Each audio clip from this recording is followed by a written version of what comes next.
Om.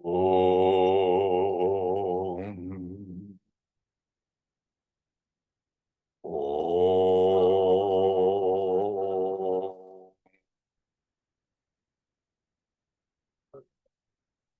Om.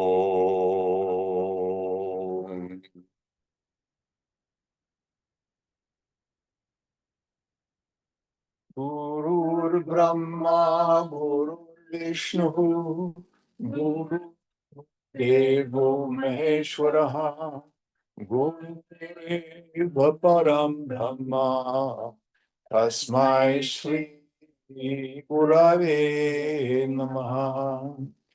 Chinmayam Vyapyat Sarvam Trailokyam Sacharacharam Tadpadam Darshitam Yena Tasmai Shri Gurave Namaha. Tvameva Mata cha Pita Tvameva Tvameva Bandhuscha Sakha Tvameva Tvameva Viryadravinam Tvameva Tvameva Sarvam Mama Deva Tvameva Sarvam Mama Deva. Guru. Om Sahana Bhavatu Sahana Bhunaktu Sahaviryam Karavavahai Tejasvinavadhitamastu ma vidvishavahai. Om Shanti, Shanti, Shanti. So where are we in our text? Chapter 63.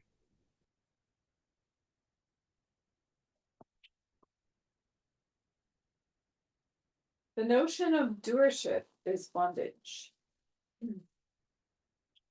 Life itself is desireless, but the false self wants to continue, pleasantly. Therefore, it is always engaged in ensuring its continuity. Life is unafraid and free. As long as you have the idea of influencing events, liberation is not for you. The very notion of doership, of being a cause, is bondage. Questioner. We have been staying at the Satya Sai Baba ashram for some time. We have also spent 2 months at Sri Ramana ashram at Tiruvannamalai. Now we are on our way back to the United States. Maharaj. Did India cause any change in you? Questioner. We feel we have shed our burden. Sri Satya Sai Baba told us to leave everything to him and just live from day to day as righteously as possible. Be good and leave the rest to me, he used to tell us. Maharaj. What were you doing at Sri Ramana ashram? Questioner. We were going on with the mantra given to us by the Guru. We also did some meditation. There was not much thinking or study. We were just trying to keep quiet. We are on the bhakti path and rather poor in philosophy. We do not have much to think about. We just trust our Guru and live our lives. Maharaj. Most bhaktas trust their Guru only as long as all is well with them. When trouble comes, they feel let down and go out in search of another Guru. Questioner. Yes, we were warned against this danger. We are trying to take the hard along with the soft. The feeling, all is grace, must be very strong. A sadhu, ascetic, was walking eastwards from which a strong wind started blowing. The sadhu just turned around and walked west. We hope to live just like that, adjusting ourselves to circumstances as sent to us by our Guru. Maharaj. There is only light. There is nobody who lives the life. Questioner.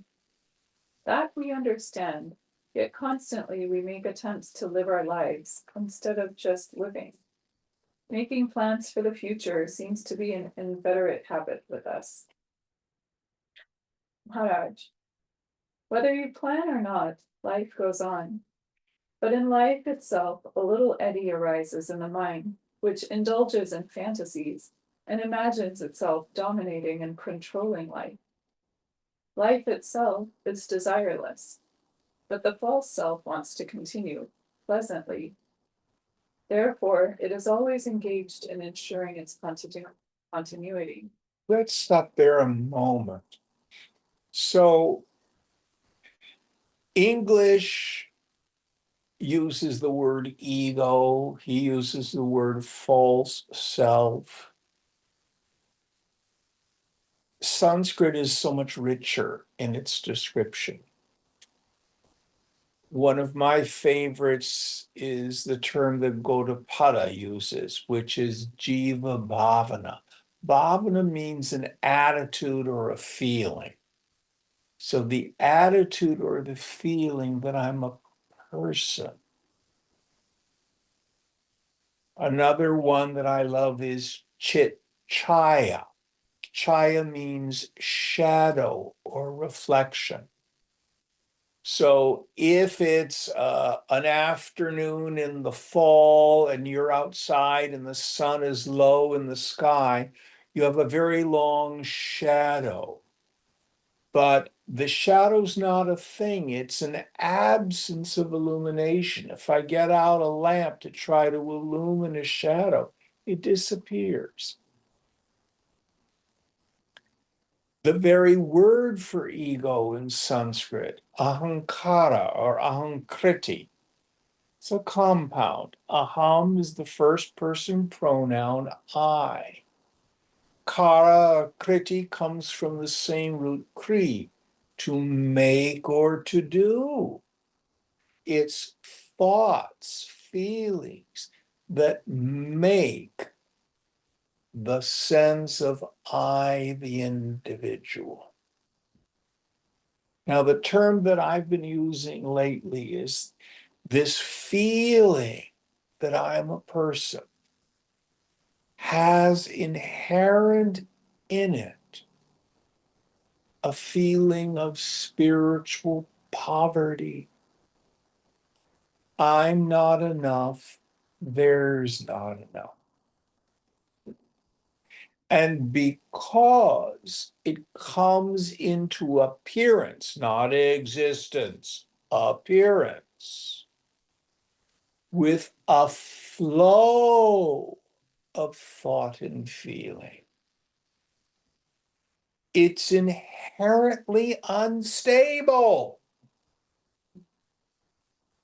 The classic metaphor in the literature is the light of a lamp.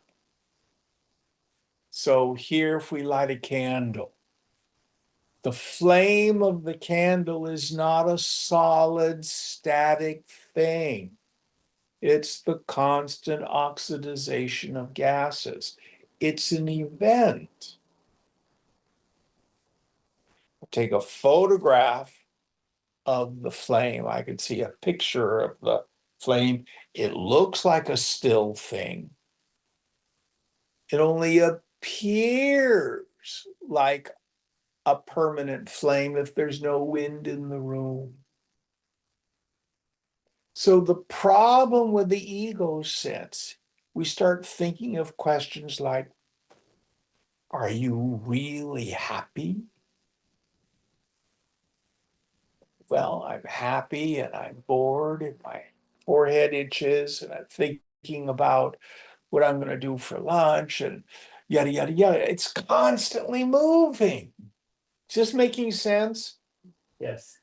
So any attempt to secure it is doomed to failure. But that's ego's strategy, to try to secure it, to try to maintain its existence. Now, what fools us is the ego has a substratum that is very real. That's aham, my direct experience of I. But it's not individual. If I thin the mind and introvert the attentive faculty,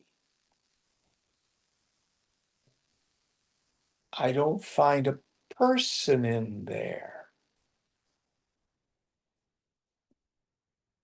I find Chidakash, the space of pure awareness, not Chit Chaya, a shadow self.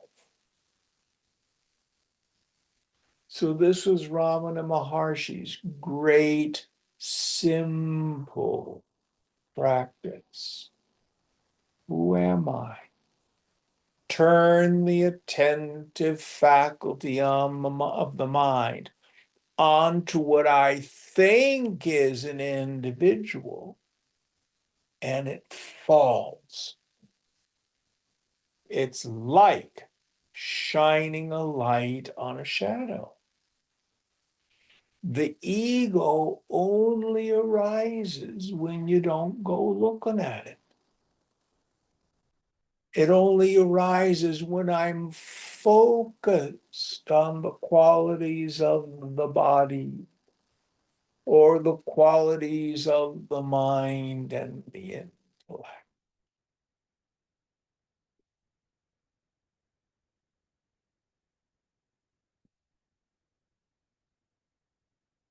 If I think I'm a person, I'm deluded. And everything the mind presents as the resolution of the struggle of ego is rooted in ignorance. It's a futile process from then on.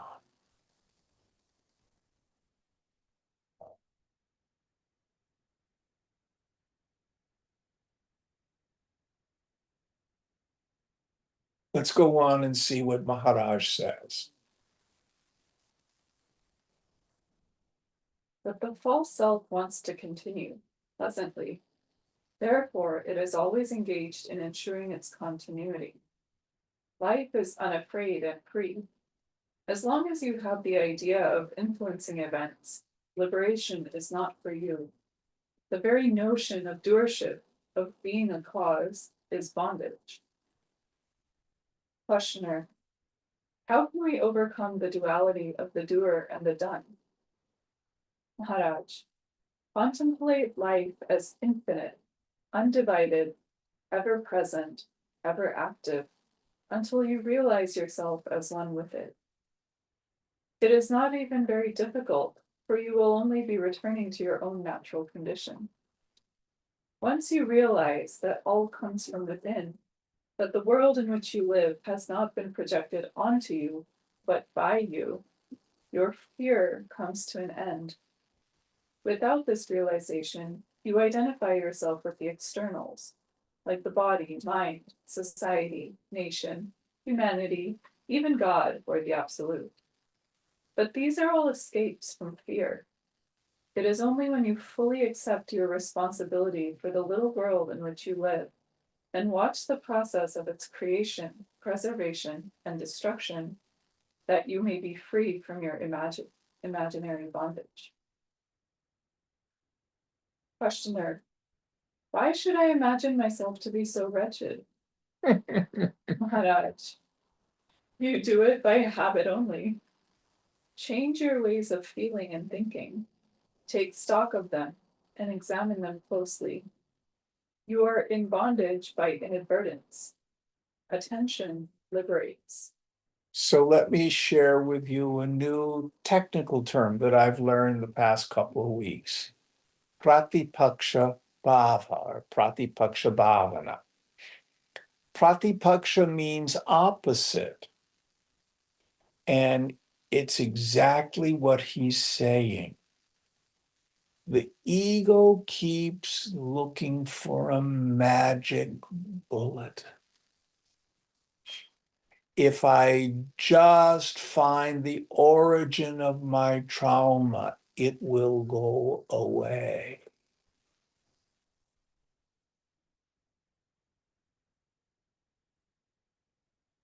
So he talks about the need to surrender. Yet in the next phrase, he talks about a very definite personal act of will, which is to see my habituated thinking. And no one can do that for us but ourselves. To not believe those habituated voices. I have to be in control. I have to do this. I have to do that. The world's a scary place. We have to move the mind away from those habituated thoughts. In the beginning, just by the opposite thought. And in the end, we give up even that. But there is purushartha, self-effort in it. It's a paradox.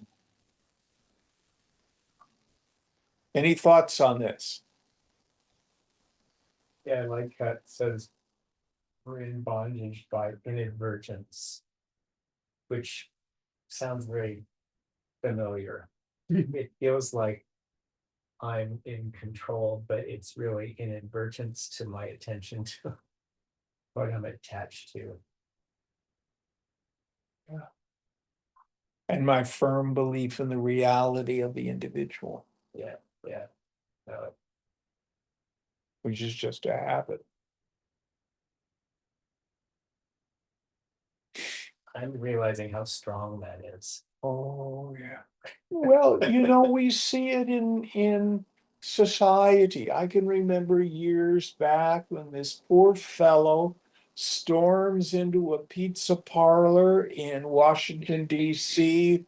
with a gun because he was going to break up the pedophilia ring that was going on in the basement that was run by Hillary Clinton. Remember that? Oh, yeah. First of all, the pizza parlor didn't even have a basement. There was no reality to it. But he spent too much time going down conspiracy rabbit holes on the internet. He's not an evil person in any way, shape, or form. He thought he was saving children's lives. But he made it all up.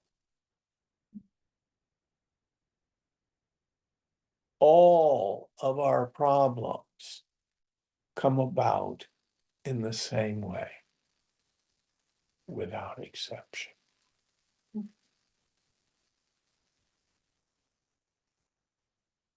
We made it up.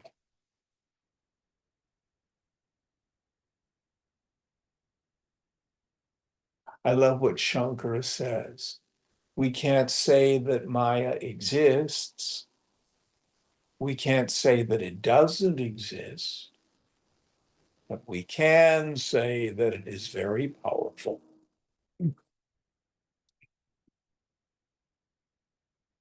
Any other thoughts on this?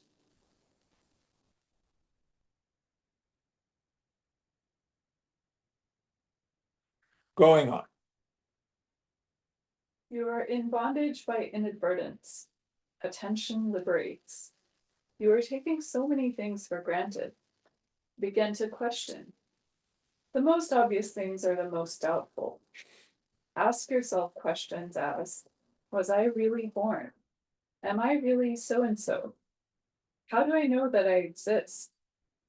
Who are my parents? Have they created me, or have I created them? Must I believe all I am told about myself? Who am I, anyhow? You have put so much energy into building a prison for yourself. Now spend as much on demolishing it. In fact, demolition is easy, for the false dissolves when it is discovered. All hangs on the idea I am. Examine it very thoroughly. It lies at the root of every trouble. It is a sort of skin that separates you from reality. The real is both within and without the skin, but the skin itself is not real. This I am idea was not born with you. You could have lived very well without it. It came later due to your self-identification with the body.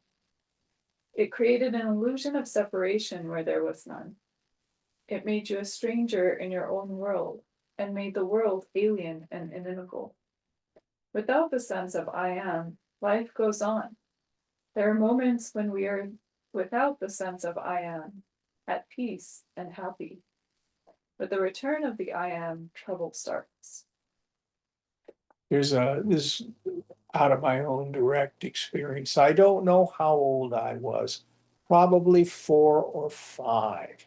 I was young enough that we had this little step ladder that as children we would stand up on so that we were tall enough to reach the bathroom sink to be able to brush our teeth before we went to bed.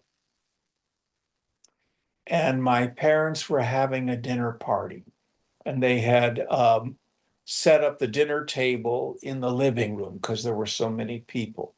And there was a direct line of sight down the hallway into the bathroom. And I had the door open and I was in my pajamas, and we, of course, were sent to bed early. And I was brushing my teeth and I was just making faces at myself in the mirror.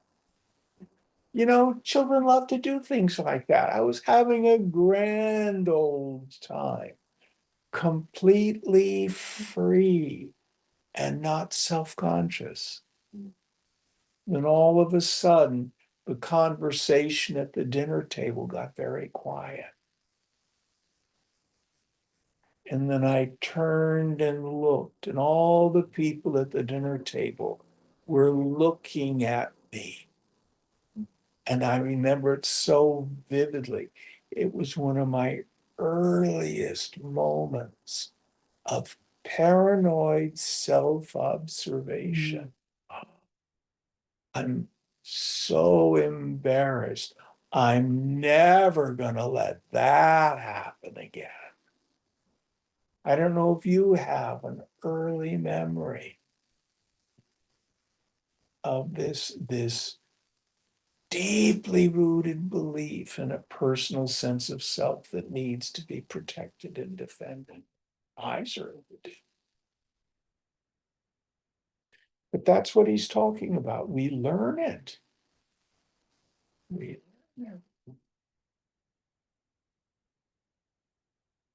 Going on.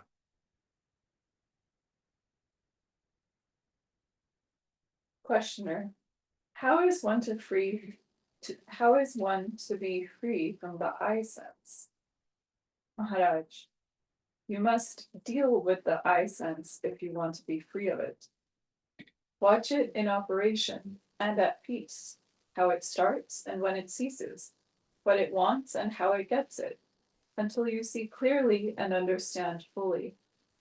After all the yogas, whatever their source and character, have only one aim: to save you from the calamity of separate existence, of being a meaningless dot in a vast and beautiful picture.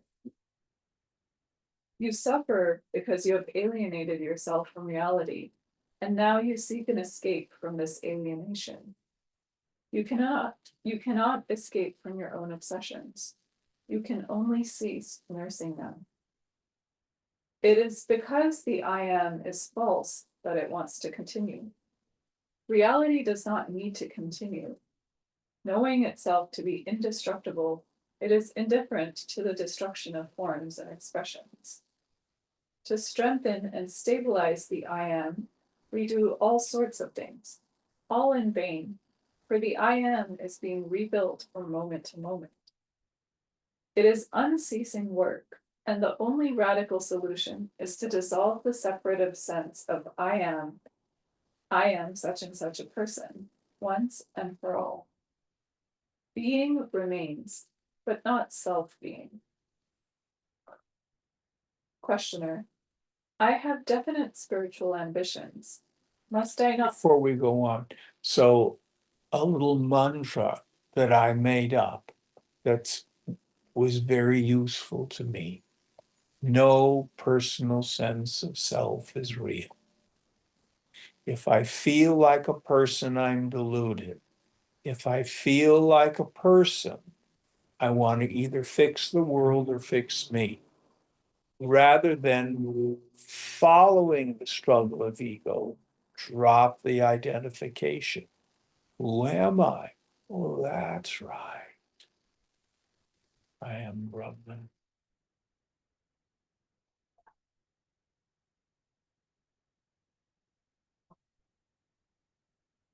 Don't try to be a spiritual person.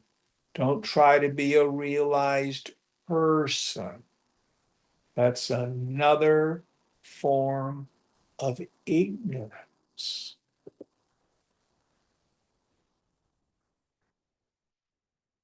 You're not a person.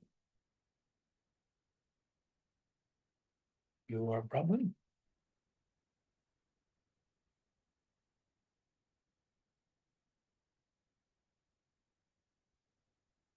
Any thoughts on this? I really like the, what he said here with, that you suffer because you have alienated yourself from reality, and now you seek an escape from this alienation. You cannot escape from your own obsessions. You can only cease nursing them. Yeah, That's a really profound, yeah. So the corollary to my little mantra is I cannot think a real thought. statement. Even the thought I just said that I cannot think a real thought, that isn't real either. Which it just causes the mind to go. But all my obsessive thinking, none of it is real. That helped me quit nursing my obsession.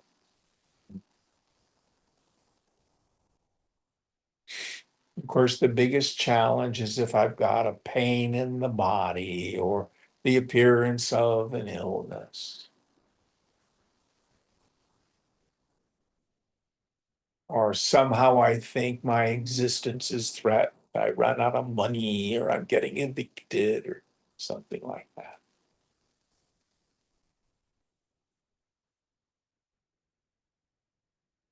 Good insight.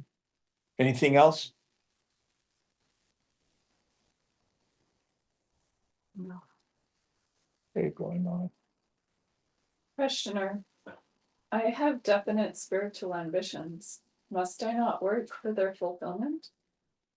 Maharaj: no ambition is spiritual. All ambitions are for the sake of the I am. If you want to make real progress, you must give up all idea of personal attainment. The ambitions of the so-called yogis are preposterous. A man's desire for a woman is innocence itself compared to the lusting for an everlasting personal bliss. The mind is a cheat. The more pious it seems, the worse the betrayal. That's marvelous. Oh, that's marvelous. Questioner: people come to you very often with their worldly troubles and ask for help. How do you know what to tell them? Maharaj: I just tell them what comes to my mind at that moment. I have no standardized procedure for dealing with people. Questioner: you are sure of yourself. But when people come to me for advice, How am I to be sure that my advice is right?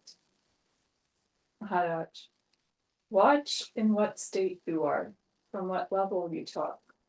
If you talk from the mind, you may be wrong.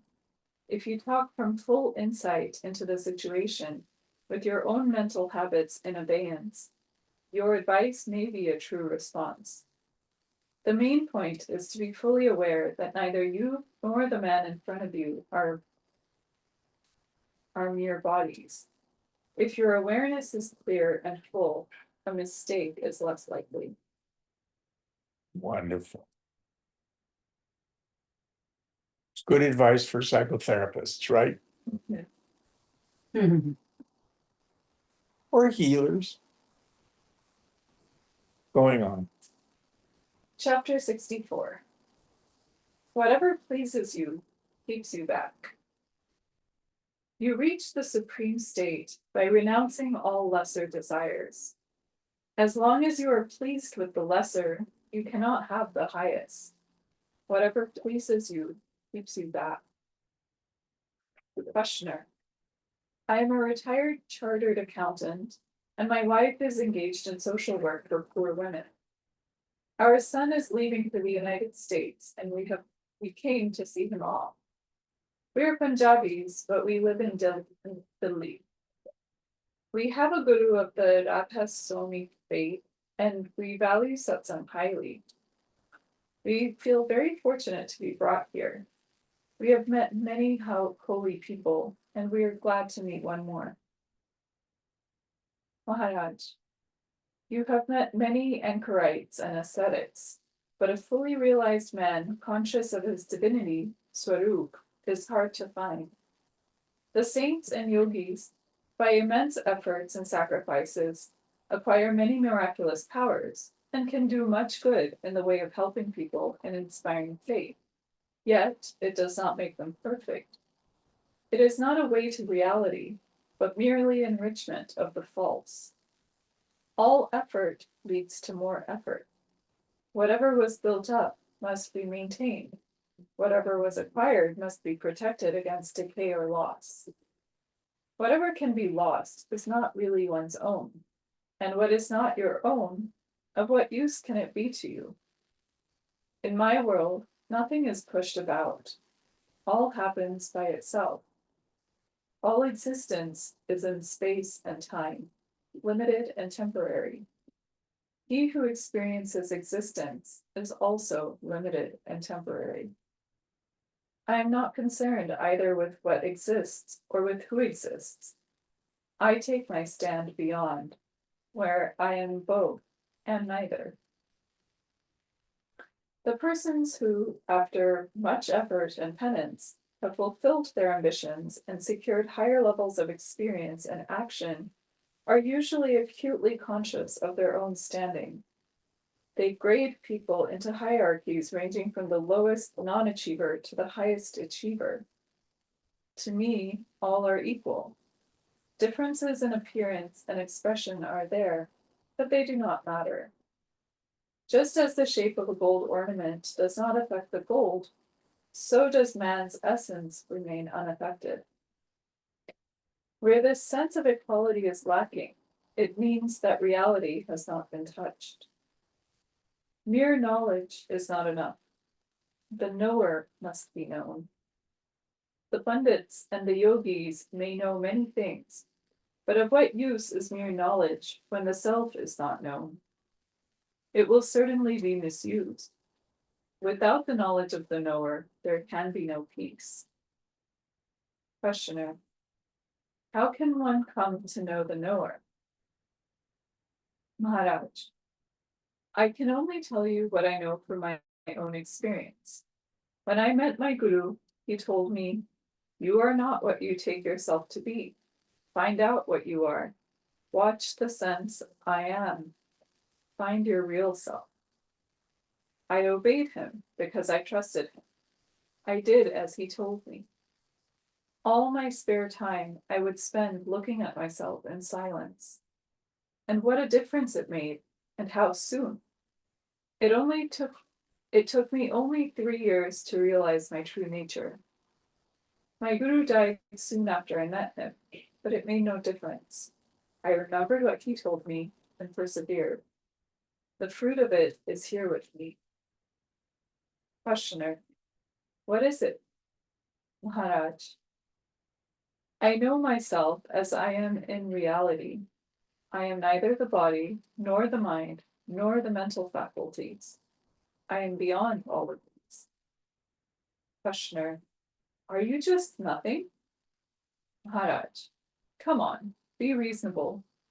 Of course I am, most tangibly. Only I am not what you think me to be. This tells you all. Questioner. It tells me nothing. Maharaj. Because it cannot be told. You must gain your own experience. You are accustomed to dealing with things physical and mental. I am not a thing, nor are you.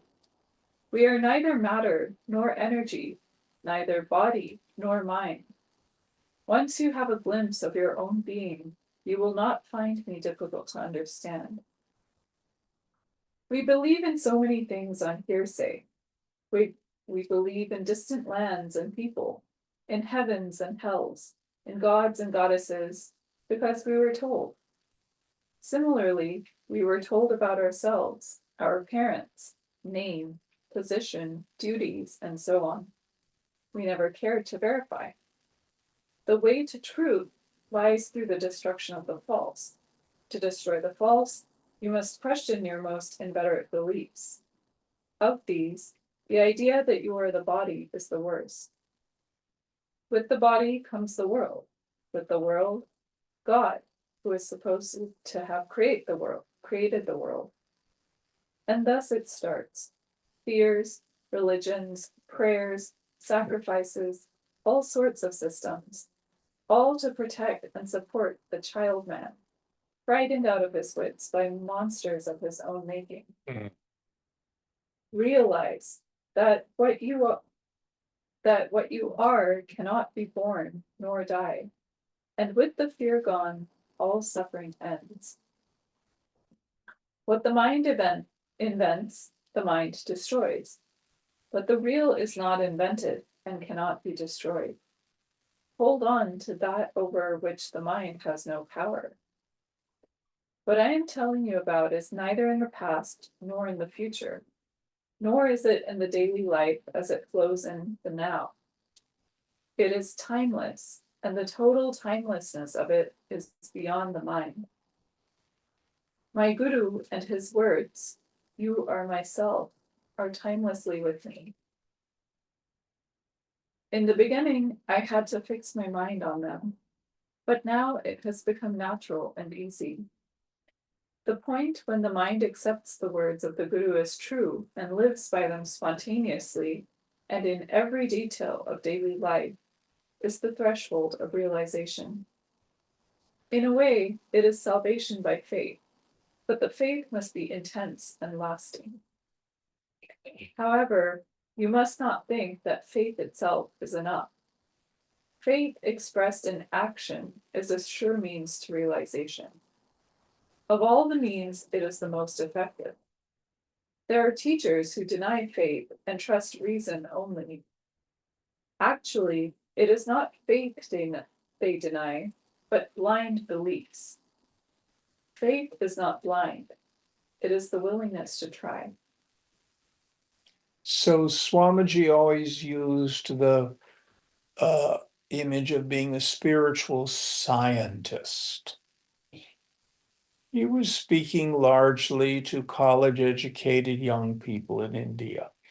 So you don't believe a scientific theorem when it's first presented. It's a hypothesis. And what do? You do research, you do an experiment to prove or disprove it. And for a yogi, our laboratory is life itself, and certainly the laboratory of my own direct experience, my own mind. And what we need to do is ruthlessly discard everything that is rooted in belief, not direct experience. It doesn't mean we don't follow instructions to perform an experiment. I can remember way back in middle school, we learned that water is hydrogen and oxygen. And if I remember the experiment, you had a battery with these two leads, and you put them in the water, and you had beakers above each one, and the electricity split the molecules of water. And one had oxygen in it, one had hydrogen in it. So you took the water and you turned it into these two gases. Then you took your Bunsen burner and you put it underneath the hydrogen beaker, and guess what happened? Water dripped out. Because fire is nothing more than the reoxidization of the hydrogen. How can you burn a gas and get water? To a seventh grader, doesn't seem logical, but it is. And you proved it with the experiment. Never forget it. So what the scriptures say is, you're not an object. Anything you can perceive as an object is not self. You are not the body. Take a deep breath. Do you not know the breath in the body? Anybody got an ache or a pain today? Do you not know it? Whatever your feelings are, do you not know the feelings? You are the knower. The feeling is an object. You're not a feeling. You're not a thought. Oh, Jim, I must have had an experience of the self. It was so blissful. Did it come and go? Did it exist in time and space? Has it passed? Not self. What is it that never changes? That always is?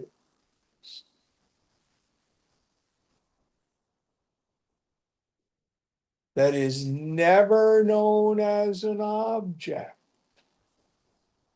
yet is not unknown. How do you know you were you? Your direct experience of I.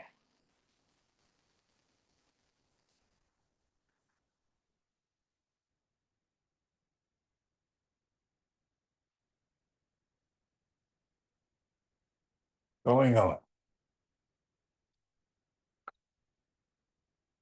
Questioner. One second. Yeah, questioner. We were told that of all forms of spiritual practices, the practice of the attitude of a mere witness is the most efficacious. How does it compare with faith? Maharaj, the witness attitude is also faith. It is faith in oneself. You believe that you are not what you experience, and you look at everything as if from a distance. There is no effort in witnessing. You understand that you are the witness only, and the understanding acts. Now let me bust this notion. You actually can't become the witness. You can only notice that you always are the witness. We call it Sakshi Bhav, the attitude of the witness. But what we're really doing is noticing what already is. You don't become it.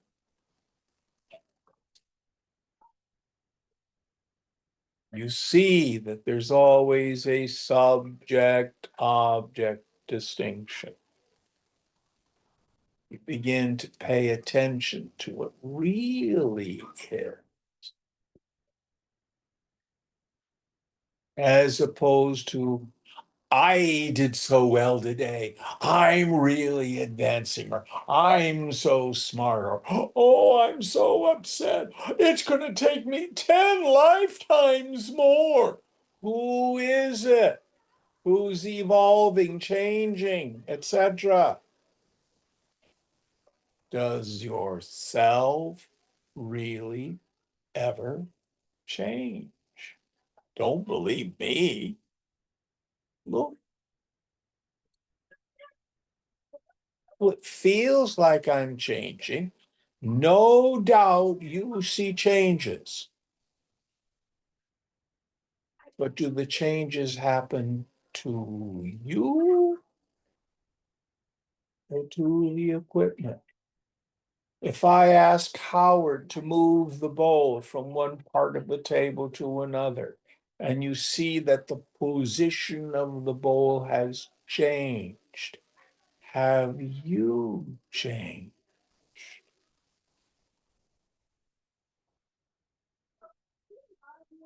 Examine your direct experience.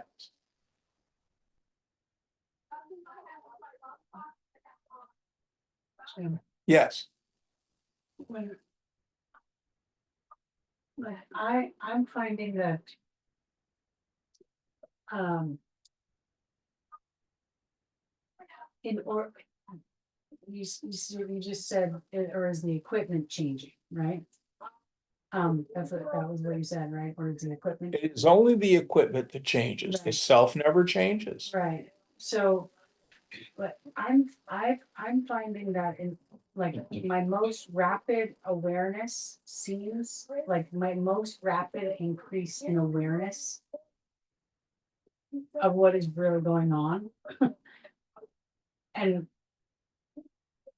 like, who we really are, is actually being expedited by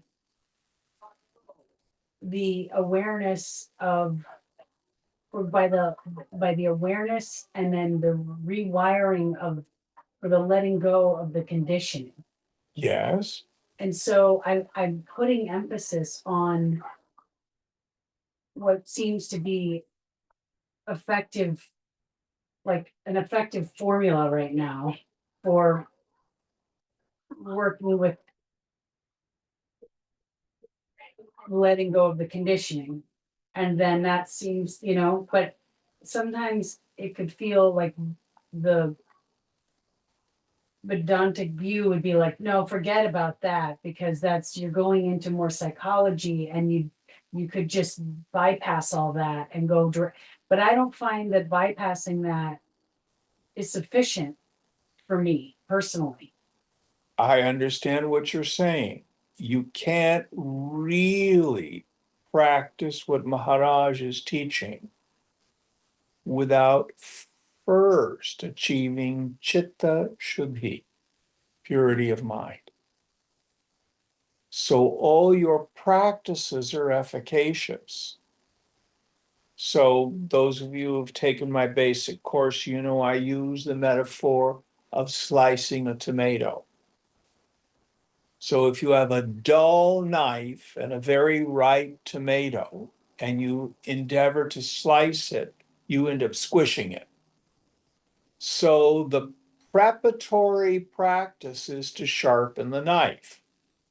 If you sharpen the knife, when the knife is sharp, you can nice tomato slices.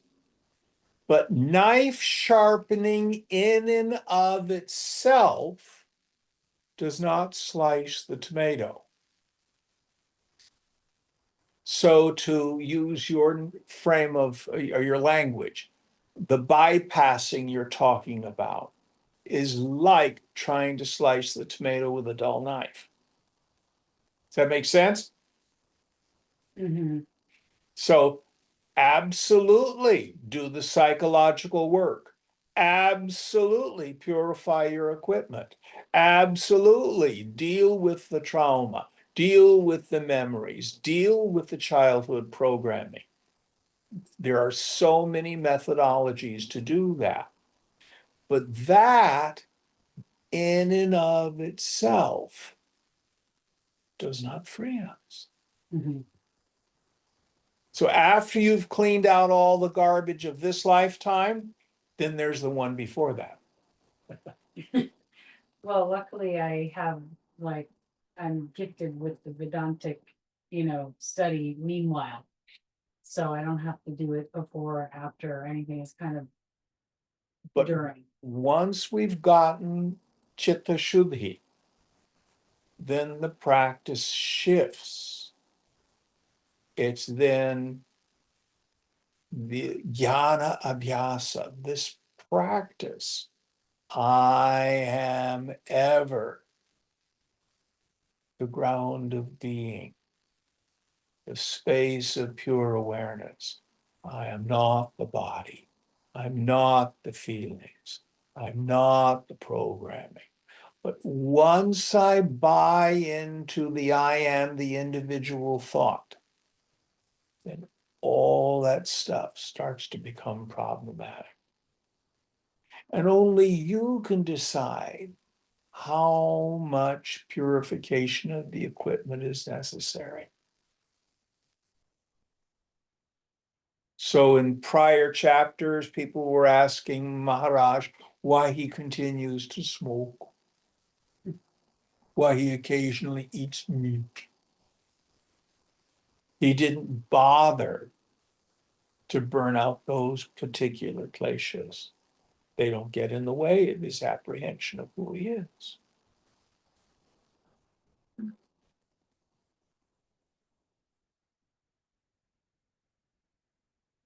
Amma's overweight, I think, isn't she?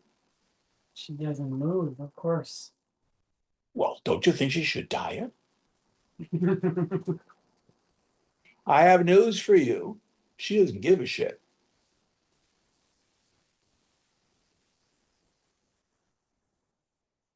She has no concern for that body any more than she has a concern for a lump of dirt. That body will do what it does according to the Lord's will or the Divine Mother's will. Am I making sense? Mhm. Because she knows she's not the body.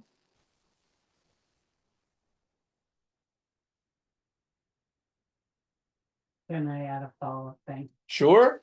Okay, so then this is actually something that's very presently in my contemplation is, and it's not new, but it's cycled back to the forefront, which is this idea that the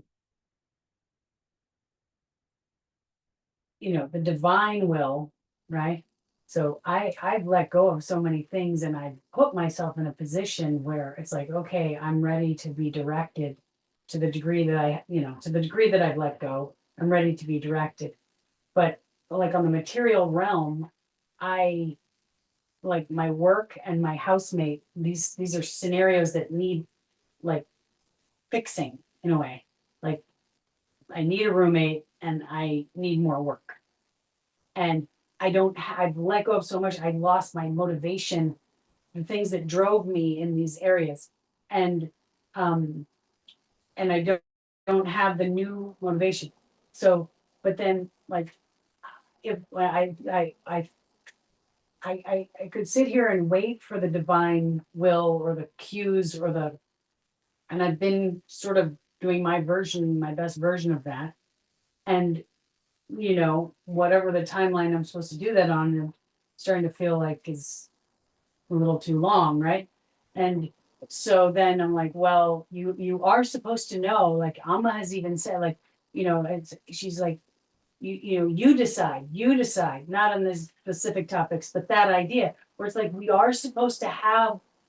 like supposed to not have desires, but we're supposed to have a desire in a way, like we're supposed to know what we want, but we're supposed to really want the divine, and so I get lost. These are great questions. These are great questions. So what's problematic is raga and dvesha. Raga is the deeply rooted belief, I'll be happy when I get this, that, or the other thing.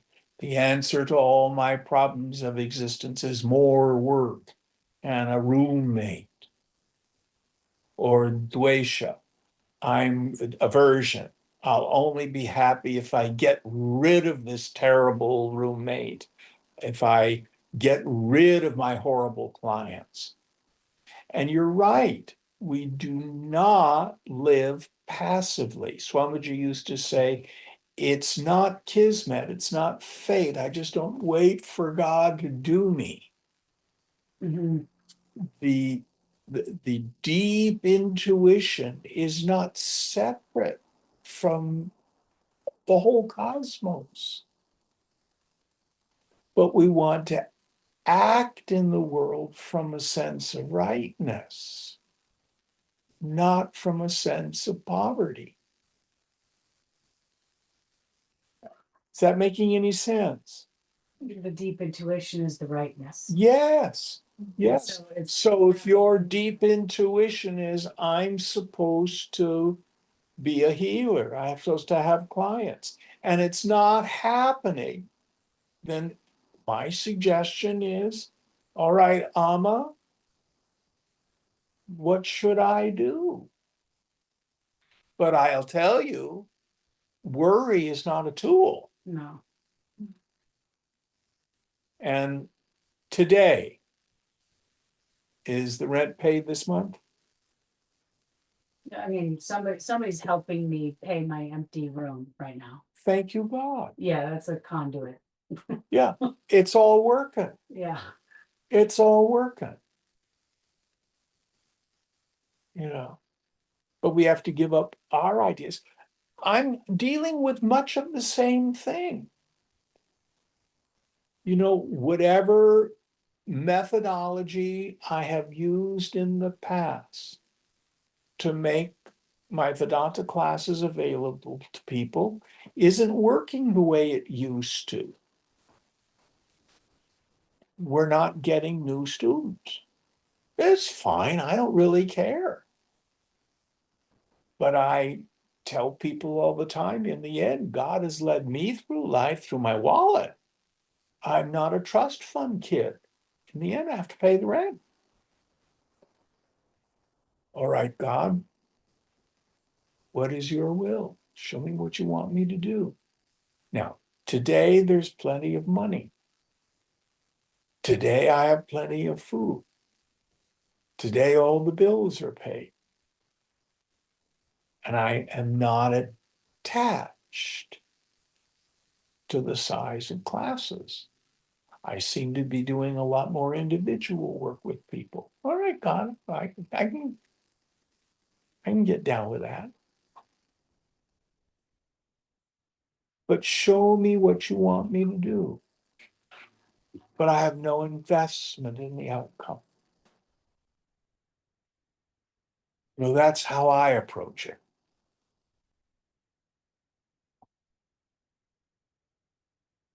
But I have no idea. I faced the same sort of thing when 11 years ago I left my church job. It seemed like the right thing to do. But I took time, I took a whole year to make that decision.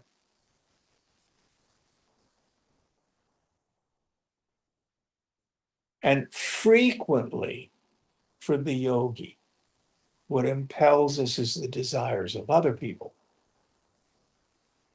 Somebody calls me up and says, Jim, do you have time to meet this week? I will make time.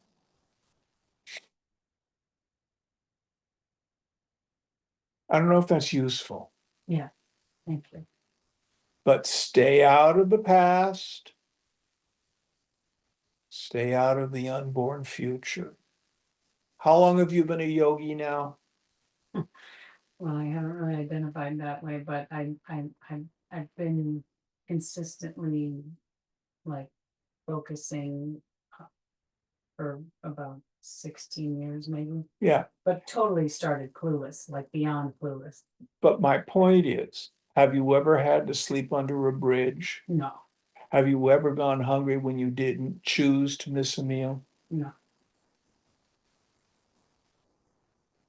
Who are you to doubt that the mother won't take care of you? You have 16 years of empirical evidence. Yeah, but I've gone in there and I've worked so hard and pushed things around. Yeah, well, that was superfluous. You still got taken care of.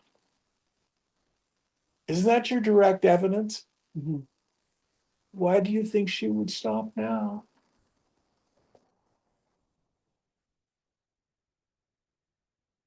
Now, that doesn't mean we don't take action.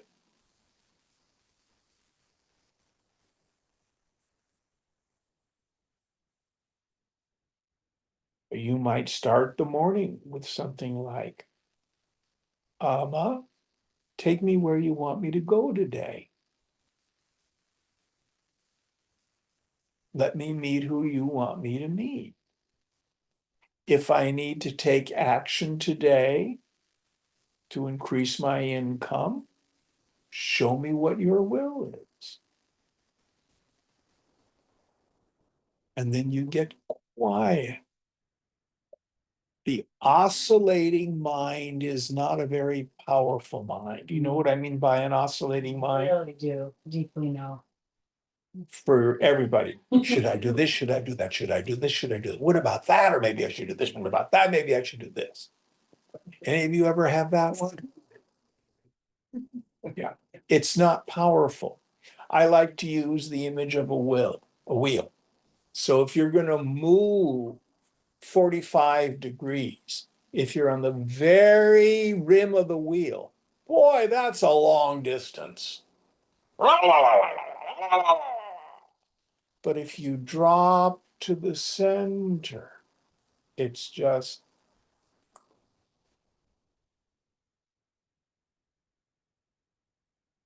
So the most powerful mind is the quiet mind because of two things. The quiet mind can listen. The agitated mind can't listen to what the prophet Isaiah calls the still small voice, which is receiving this inner guidance.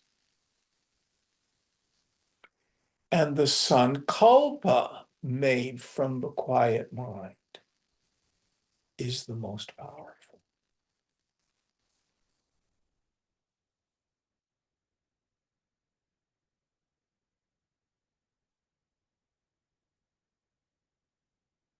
But everything ends. So your old way of making a living and the way you did it sounds like it's not working the way it used to. Is that what you're telling me? Yeah, and I don't want it to. I'm done with the way I did. Like, I don't even want that anyway. Yeah. It needs to expand, it needs to transform, it needs to evolve. And what you need to do is ask for guidance. Give up your good ideas of what it's supposed to be. Yeah, I've totally given them up. When I met Howard, he was an architect and doing merch, stuff like that. He had a store in and it was in the marina, wasn't it? In the cannery. Cannery, yeah. Yeah. God, did you work hard? But now correct me if my memory fails me, but there was a lot of desire to live up to an ideal, to be as successful as other people and stuff like that. Yeah. A whole lot of that stuff going on. Yeah, you're working now, you're doing your workshops for SRO people and stuff like that. You're still working, aren't you? Yeah. Yeah. Are you having a good time? Yes. And there doesn't mean there's not issues, Yeah. but you hold it so much differently. Yes. Mhm. And even when you were working for the museums, you know, buying stuff for MoMA, and even when you were here in Oakland, you didn't have near the level of stress that you did back when you had Ariel. Mhm. Am I wrong? No, but I had stress during those times as well, but yeah. Yes. But I learned how to observe myself more. Yes. So it's only taking me like half my life to kind of work through all that, but still, it's paying more attention. And every job has its ups and downs. Yeah. When I had my church job, every Easter and Christmas, as I'm there with all these notebooks spread out everywhere, and I need the trumpet descant for this piece, and then I've got to find what the sopranos are going to do during this particular song, and what's the first violin and the second violin going to do, all this stuff. And I'd be putting in like 16 hours a day. And I would always say, Jim, start this earlier. This went on for 14 years. I'd come home just exhausted. Every year. And I'd still start earlier. Still wasn't enough to do it in a non-stressful way. But I was at peace with the stress. I would get it done. And then the high holidays would come and we would do the 3 Holy Days Triduum or do Christmas Eve service. It was gorgeous music. And I'd come home and say, I can't believe they pay me to do this. But during the summer, hardly any work at all to do. That's just the world. It's just the world. But you can work without struggle. That's the thing. But just remember, every particular worldly condition is inherently temporary. And the way I did it yesterday may not work today. And for me, all right, God, what's next? Lead me, guide me along the way. That old African American spiritual. Do you know that one? Lead me, guide me along the way. It's a wonderful, wonderful song. I hope this is useful. Yes, thank you. But trust, trust, trust. You're going to be okay. And we have to be humble. Someone is helping you out. Yeah. Someone's always helping out Amma. She doesn't get a paycheck. Am I right? Right. She lives on cosmic welfare. Absolutely on the generosity of others. Isn't that the truth? Mhm. Does she lack for anything?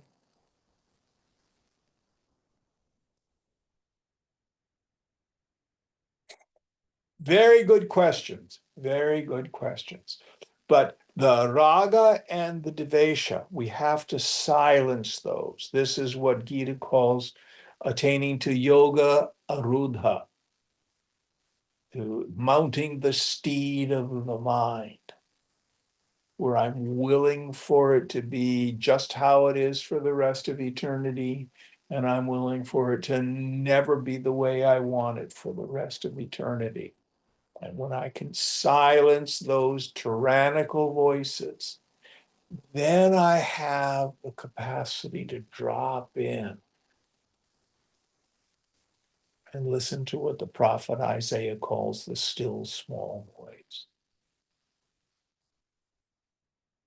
of the intuition. As a rule, not always, but as a general rule, fear is a lousy reason to do anything.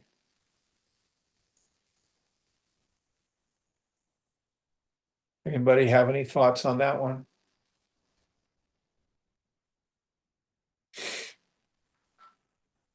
I mean, if you hear screeching tires and you don't step off the curb, then that's a good use of fear. Oh my God, I'm only down to $50,000. What am I gonna do 6 months from now? You know, that's crazy. It's immobilizing. Huh? It's immobilizing.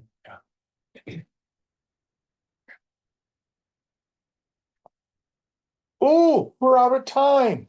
It's noon already. Okay, where are we for next time? Middle of 256. All right. Om Purnamada Purnamidam Purnat Purnamudachyate Purnasya Purnamadaya Purnameva Vashishyate. Om Shanti Shanti Shanti. Hari Om Sri Guru Pyo Namaha. Hari Om.